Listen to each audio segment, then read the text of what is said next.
যদি বোন আমার ভিডিওটা দেখে যে একদম মনোবল হারাবে না, একদম আয়ুষ সুস্থ হয়ে যাবে, ভালো হয়ে যাবে।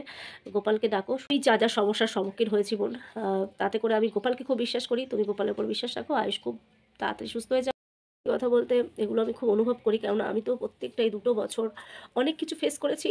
2টো বছরে অনেক অনেক কিছু জীবনের অনেক কিছু ফেস করে গেছি। এখনও কতদিন এই সিচুয়েশানটাকে ফেস করতে হবে আমার তো জানা নেই।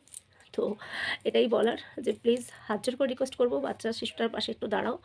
আহ, আমাদের সকলের কারণে হয়তো একটা ভালো নতুন জীবনও পাবে। আর দিল্লিতে বোনমেরো ট্রান্সফার হবে, যেটা আমি ভিডিও দেখে জানতে পেরেছি। এবং আমি প্রত্যেক দিনই এবি ব্লগস আমি দেখি, বোনের ভিডিও দেখি। আমি রেগুলার আয়ুষের যে প্রত্যেকটা দিনের যে ভিডিওগুলো কেমন আছে না আছে, হসপিটালাইজ হচ্ছে, আমি সব ভিডিও কিন্তু দেখি। হ্যাঁ, কোনোদিনও কমেন্টস করা হয় না, মাঝে মাঝে কমেন্টস করি। তো এই মুহূর্তে যে ভিডিওগুলো পরপর দেখছি, সেই ভিডিও দেখে সত্যি মানে বাবা মা কতটা অসহায় হয়ে পড়েছে। এতগুলো টাকা কারোর পক্ষে অ্যারেঞ্জ করা সম্ভব নয়। আমরা যদি সবাই মিলে তাকে সাপোর্ট করি, তাকে সহযোগিতা করি, আশা করি তার এই প্রবলেমটা সলভ হবে এবং বাচ্চাটা তাড়াতাড়ি করে সুস্থ হয়ে এসে আবার নতুন করে জীবন শুরু করবে, পড়াশোনা করবে, লেখাপড়া করবে, খেলাধুলা করবে। আমারও 2 সন্তান আছে বন্ধুরা। তো আমি চাই প্রত্যেক বাচ্চা সুস্থ সবল থাক। সবাই মিলে অর্থনৈতিক সাহায্য হোক, ভিডিও শেয়ার করে হোক, ওকে যদি একটু সাপোর্ট করো, বা ফ্যামিলিকে, ওর বাবা মাকে একটু সাপোর্ট করো।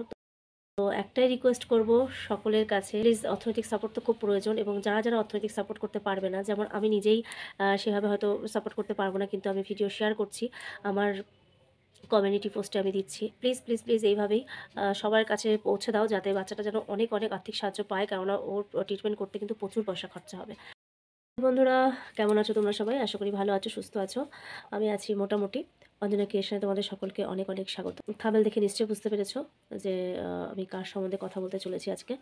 AP blogs. থ্যালাসেমিয়া রোগের পেশেন্টদের তো তোমরা জানোই যে ব্লাড দিতে হয়, তো 3 মাস অন্তর অন্তর। তো সেটা যত বড় হবে তত আরও বেশি পরিমাণে দিতে হবে। তো সেটা খুব আর যে পরিমাণে ব্লাডের প্রয়োজন হয়, তোমরা যারা যারা আমার ভিডিও দেখো তারা তোমরা নিশ্চয়ই জানো যে আমি একজন cancer patient, blood cancer patient. আমার প্রচুর পরিমাণে, আমি যখন অ্যাডমিট ছিলাম, প্রচুর, প্রচুর আমাকে ব্লাড দিতে হয়েছে। বড় হবে তত ব্লাডও তো ওকে বেশি পরিমাণে দিতে হবে, তাই না? তখন ব্লাডটা জোগাড় করাটা খুব সমস্যা হয়ে যায় এখনকার দিনে। মানে ও তো একটা বাচ্চা না, প্রচুর বাচ্চা থ্যালাসেমিয়া রোগে আক্রান্ত, এবং প্রচুর এমন বাচ্চা-কাচ্চা আছে যাদের এই সমস্যা রয়েছে। তো ওকে মানে ছোট বয়সে যদি এই বোন ম্যারো ট্রান্সফারটা করা যায়, তো সেটার জন্য অনেক ভালো হয় এবং সেটা সাকসেস হয়। তো সেই কারণে ডাক্তার বলেছে যে এটা করানোর জন্য। তোমরা নিশ্চয়ই তার ভিডিও দেখেছো, সবাই সবটাই জানো। তো আমি তবুও একবার বলে দিলাম। তো সেই কারণে বাচ্চাটার যে বোন ম্যারো ট্রান্সফারটা হবে, তার জন্য প্রচুর অর্থের প্রয়োজন। তোমরা মানে কি বলবো, প্রচুর মানে অনেকটাই অর্থের প্রয়োজন হয়। তো সত্যি কথা বলতে একটা সাধারণ মানুষ বলো আর যতই বড়লোক হও না কেন, এতগুলো টাকা অ্যারেঞ্জ করা সত্যিই খুব মুশকিল ব্যাপার, সত্যিই খুব মুশকিল ব্যাপার। কেননা আমি জানি আমার এই ব্লাড ক্যান্সারে আমি তো এখনও চিকিৎসাধীন। আমি টাটা মেডিকেল সেন্টারে আমার চিকিৎসা হচ্ছে। তো আমার এখনও পর্যন্ত 22 লাখ টাকার উপরে খরচা হয়ে গেছে। মানে সেটা তো সামান্য বললাম। এই 1.5 বছর, মানে 2টো বছর হতে চললো। আমার জুন মাসে 2 বছর কমপ্লিট হবে যে আমি ক্যান্সারে আক্রান্ত, এবং আমার চিকিৎসা চলছে। এবার এই 12 তারিখেও আমার ডিটিপিসিআর রিপোর্ট আসবে, আমি যাব টাটা মেডিকেলে। তো সেটাই বলছি যে প্রচুর প্রচুর অর্থের প্রয়োজন, যেটা একটা মধ্যবিত্ত ফ্যামিলিও অ্যারেঞ্জ করতে পারে না, একদম প্রচুর ধনী ব্যক্তিরাও অ্যারেঞ্জ করতে পারবে না। এবং আমাদের মতো সাধারণ মানুষরাই সবার যদি পাশে এভাবে না দাঁড়ায়, তাহলে আমরা নিজেরাই মানে বেঁচে উঠতে পারবো না। এটাই কিন্তু স্বাভাবিক। আমার সময় আমার দল, আমার ইন্ডাস্ট্রি, আমার যারা আমার শুভাকাঙ্ক্ষী, তারা আমাকে প্রচুর হেল্প করেছে বলে আমি সেই মুহূর্তে সেই জায়গা থেকে উতরে এসেছি। আর এখনের কথাটা বলবো যে এই যে আমি সুস্থ সবল আছি, ভালো আছি, তোমাদের সাথে কথা বলছি। হ্যাঁ, শারীরিক অনেক সমস্যা আছে। যারা আমার ভিডিও দেখো তারা জানো যে আমি কি কঠিন পরিস্থিতির মধ্যে লড়াই করে চলেছি। তো যাই হোক, এগুলো যাই হোক না কেন, সব কিছুর ঊর্ধ্বে হচ্ছে অর্থ। অর্থ না থাকলে মানে কোনো কিছু সম্ভব নয়। এটা আমি একদম সত্যি বুঝতে পেরেছি।